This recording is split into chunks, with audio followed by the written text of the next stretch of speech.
Olá, sejam bem-vindos a mais um episódio do Verocast. Hoje nós temos como convidada a doutora Cristina Barbosa, que é médica radiologista, especialista em exames da mama, e ela é médica da Clínica de Imagem Integrada aqui no Barra Life, né? Seja bem-vinda, Cristina. Obrigada. E por que ela está aqui hoje? Né? A gente está aproveitando o gancho do Outubro Rosa, que é o mês da conscientização para o controle do câncer de mama, e ninguém melhor do que a doutora Cristina, que é especialista nos exames das mamas, para conversar aqui com a gente. E já começando a entrevista, uma primeira pergunta é: quando você faz o exame da mama, que exames fazer? Faz uma explicação para as pessoas aqui que estão assistindo, para as mulheres que querem entender quando começar a fazer, o que tem que fazer. Tá certo. Então, principal exame, né, que a gente fala sempre, principalmente em outubro, né, carro-chefe, então é a mamografia, né? Uhum. Nós indicamos a mamografia para todas as mulheres a partir dos 40 anos anualmente, né? Uhum. Isso independente de ter fatores de risco ou não, né? Sim. Todas as mulheres.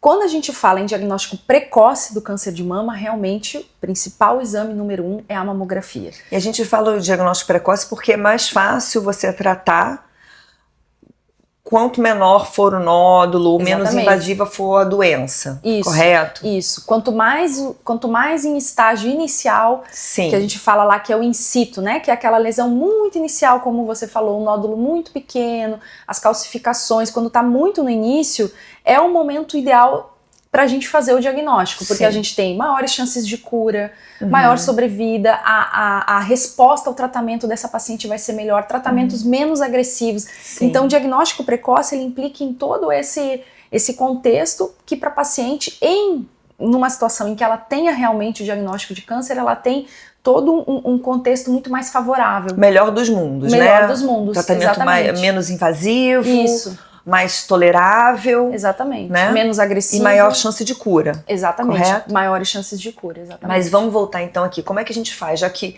a conscientização para o câncer de mama, esse diagnóstico precoce, qual o exame que é o carro-chefe para ser feito? Então, mamografia, né? A gente tem ultrassom, tem a ressonância, eu posso falar também um pouco sobre eles, mas para diagnóstico precoce, que é o tema principal, né, do Outubro Rosa, então é a mamografia para todas a partir dos 40 anos anualmente. Anualmente. E aquela história do autoexame? Porque teve uma época, né, alguns anos atrás, que a campanha era para conscientização e a realização do autoexame para detecção precoce. Isso aí já caiu por terra, porque ninguém mais fala do autoexame, né? Exato. Já se falou muito, realmente, como você disse, mas hoje a gente nem levanta mais muito essa bandeira para os pacientes. Por quê?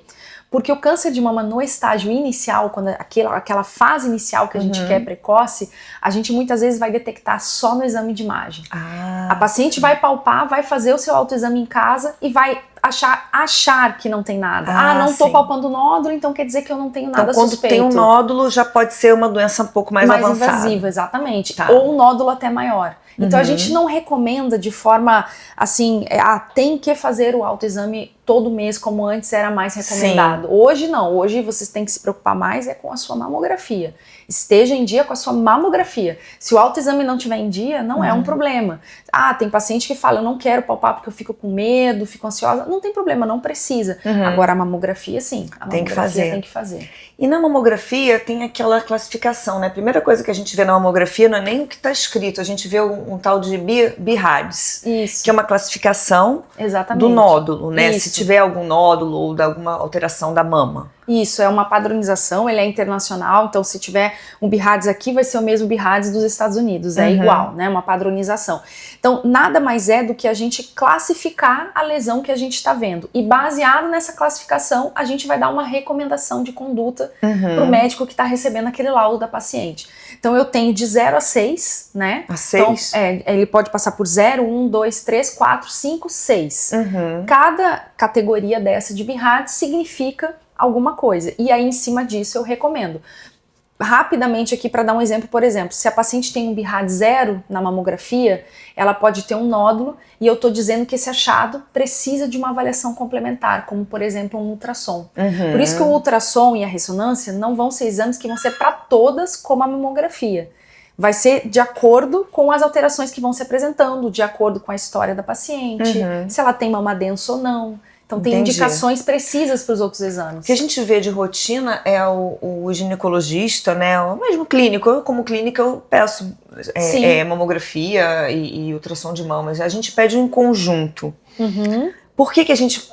Explica assim, por que a gente pede esse exame em conjunto, certo, né? Por que um vai sempre de mão dada com o outro? Isso, é o que eu falo para as pacientes. Mamografia e ultrassom são primos que se dão muito bem. Eles têm que se correlacionar, eles têm que estar falando a mesma língua. Então, se eu tô vendo uma alteração na mamografia, por que de pedir junto, né? Eu já, idealmente...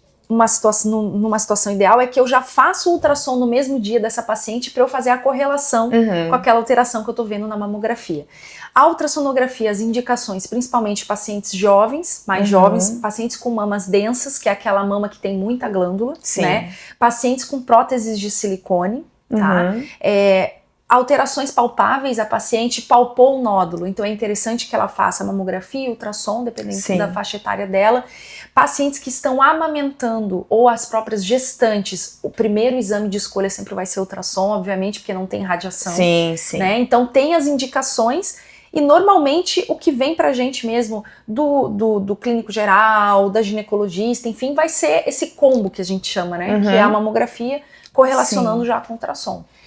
E já passando um pouquinho adiante, tem muita gente que faz esses exames e muitas vezes tem que complementar com uma ressonância. O que a gente vê na prática geral você vê um nódulo e, por exemplo, o paciente está fazendo reposição hormonal. Qual a implicância disso, né, da reposição hormonal para um nódulo, o aparecimento de um nódulo e onde que entra a ressonância nessa história? Essa é bem do dia a dia, né, de quem faz exame de mama. Então, paciente em reposição, ela sempre é um caso em que a gente vai ter um olhar mais cuidadoso, sim. Precisa o tempo todo estar com medo? Não é isso, mas a gente vai ter um olhar mais cuidadoso. Então, se a paciente está em reposição hormonal e aparecer um nódulo novo, ela não tinha esse nódulo, a gente vai botar o pé no freio, vai parar a reposição até aquele nódulo ser investigado, e esse nódulo vai ter que ser, obviamente, mais investigado. Então, ou ela vai ter que complementar com uma ressonância, se for o caso, ou muitas das vezes a gente vai indicar biópsia. Se for uma paciente, dependendo da faixa etária, dependendo dos fatores de risco, se ela está em reposição, muitas das vezes, para ela prosseguir com essa reposição tranquilamente, a gente vai acabar biopsiando. Ela entra num caso especial de biópsia. Não é que eu ache que o nódulo é suspeito, mas para poder seguir com a reposição tranquilamente, às vezes até mesmo a biópsia vai ser necessária. Entendi. E assim, as pacientes que têm, por exemplo, história familiar de câncer de mama ou algum fator genético, elas têm contraindicação para fazer terapia de reposição hormonal? Não necessariamente, né? Aquela balança eterna de várias patologias, né? Risco-benefício. Então, claro, vão ser colocados fatores de risco. Os fatores de risco que mais vão importar, nesse caso, em relação à história familiar, principalmente parentes de primeiro grau, do lado materno, né? E se forem os pacientes, parentes de segundo grau também, sempre do lado materno vai ter um peso maior que do lado paterno. Mamas densas, hoje a gente sabe que a mama densa é um fator de risco isolado, então o paciente para fazer reposição, se ela já tem a mama muito densa, mais uma história familiar importante, isso tudo, esses fatores de risco vão se somando. Ou ela tem a mama densa, ela já teve uma biópsia antes que deu alguma lesão de potencial indeterminado, ou seja, aquela lesão que lá na frente poderia virar um câncer. Então essa paciente também tem que botar na balança. Então hoje é muito personalizada essa relação da reposição hormonal com os exames de rastreio e com o risco da paciente. É tudo colocado mesmo, tem inclusive cálculo de risco, né? Que a gente avalia o cálculo de risco da paciente, mas é bem personalizada essa avaliação. E a parte da avaliação genética? Você consegue detectar, ter uma correlação de fatores de risco genéticos, né? A gente tem identificação de genes que estão relacionados com aumento de incidência de câncer de mama. Eles estão relacionados com essa história familiar, com esse risco? E o que é sugerido para essas mulheres? Você faz uma avaliação mais a miúde? Como é que é o acompanhamento, o rastreio dessas mulheres? Essas pacientes de alto risco, né? Sejam as pacientes que têm mutação genética ou que têm familiar com mutação genética, enfim, pacientes de um grupo de risco maior, a gente vai ter um programa de rastreio personalizado para ela, sim. A gente precisa de um olhar muito mais, né, cuidadoso para ela. Então, essas pacientes que entram nesse grupo com mutação genética, com a questão hereditária, a gente vai inserir a ressonância no rastreio dela. Então, são pacientes que a gente vai colocar ressonância anualmente, além da mamografia com ultrassom. E elas começam a rastreio numa idade mais jovem? Sim. Aí depende, às vezes, da idade do familiar que teve câncer de mama. Sim. Então, se a mãe dela teve aos 50 ou teve aos 40, a gente vai começar 10 anos antes. Então, se a mãe teve aos 40 o câncer de mama, a gente vai começar o rastreio dela aos 30. E a mamografia também começando antes, ressonância começando antes. Então, sim, para essas pacientes de alto risco, a forma de rastrear dela, o protocolo dela é diferente. Normalmente começando mais cedo e de uma forma mais intensiva, com ressonância junto. Entendi. E a gente está falando direto aqui de fatores de risco. Quais são os fatores de risco para um câncer de mama? Certo, então a maioria das pacientes acha, a maioria das mulheres, né, acha que é o hereditário, né, o fato de ter história na família. Sim, isso é importante, mas a maioria dos cânceres de mama não são hereditários, né? Menos de 20% vão ser hereditários. Então a maior parte dos fatores de risco são relacionados à própria paciente, ao estilo de vida dela, às condições dela, né? A própria idade, o fato de ser mulher, né? A gente vai ter o risco maior que o homem, e fatores de estilo de vida que hoje a gente já sabe que estão relacionados, né? Então, questão de sedentarismo, obesidade, sobrepeso, né? São fatores que, assim como para várias outras doenças, inclusive as cardiovasculares, né? Vão fazer diferença também. Aí entra o uso de tabaco, de álcool, tudo, né? Uma alimentação inflamatória, alimentos ultraprocessados. Então a parte do meio ambiente entra, né, como todo tipo de câncer ou doença crônica não transmissível, que eu sempre falo aqui, né, essas doenças crônicas não transmissíveis estão muito relacionadas à inflamação crônica. Então é a exposição do nosso corpo a agentes diversos que vão promover reações bioquímicas que vão nos predispor a essas doenças. Exato, né? E para o câncer de mama não vai ser diferente. Então, ao mesmo tempo que ela está prevenindo de vários cânceres, tendo esse estilo de vida mais saudável, também para várias outras doenças crônicas, né? Sim. Então, é o que eu sempre falo para os pacientes, faça a sua parte, que é a questão da prevenção primária, que são esses fatores, e a mamografia anualmente. É o que está ao alcance da mulher para ela cuidar da saúde das mamas. É o que ela pode fazer, né? É o que estaria palpável ao alcance dela.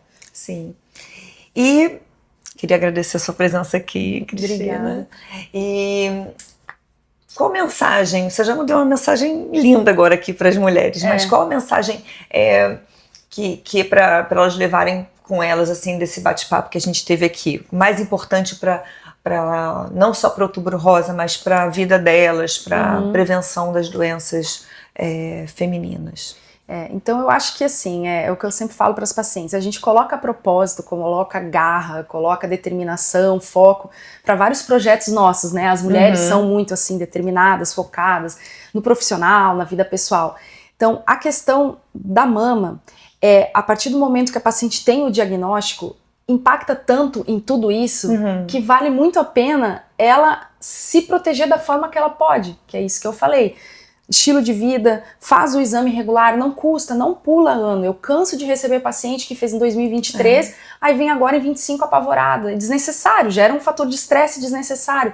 Então, procura fazer corretamente, regularmente, coloca lá na agenda. Se você fez esse ano em outubro, ano que vem, entre setembro e outubro, você tem que fazer. Não pula, não deixe isso passar. Porque assim como você não deixa passar um projeto profissional, não deixa passar o projeto Cuide das Suas Mamas, né? Então essa é a mensagem, aproveitar que a gente está em outubro, passar essa mensagem para todas as mulheres. Perfeito. Muito obrigada. Obrigada. Então, pessoal, como eu sempre falo aqui, melhor prevenir do que tratar. sempre, qualquer doença. Então é sempre bom você ouvir o seu corpo, cuidar do seu corpo, para estar sempre na sua melhor versão, sempre fazendo um update para melhor. Isso aí. Quem curtiu, curte, aperta like, coraçãozinho, compartilha com mulheres, com pessoas da sua família que acham e amigos, né, que você acha que vai ter um impacto, que vai ajudar a ter mais um alerta para prevenção e conscientização para o câncer de mama. Que mais? Se inscreva no canal, em todas as mídias, doutora Flávia Verocai. Doutora Cristina Barbosa tá aonde? No Instagram? No Instagram, doutora Cristina Barbosa. E o Instagram da clínica é Imagem Integrada. Curte, compartilha, se inscreva, siga a doutora Cristina e segue a gente no DRA Flávia Verocai, Spotify, YouTube, Instagram e Clínica Hartwell também no Instagram. Espero vocês no próximo episódio e até lá!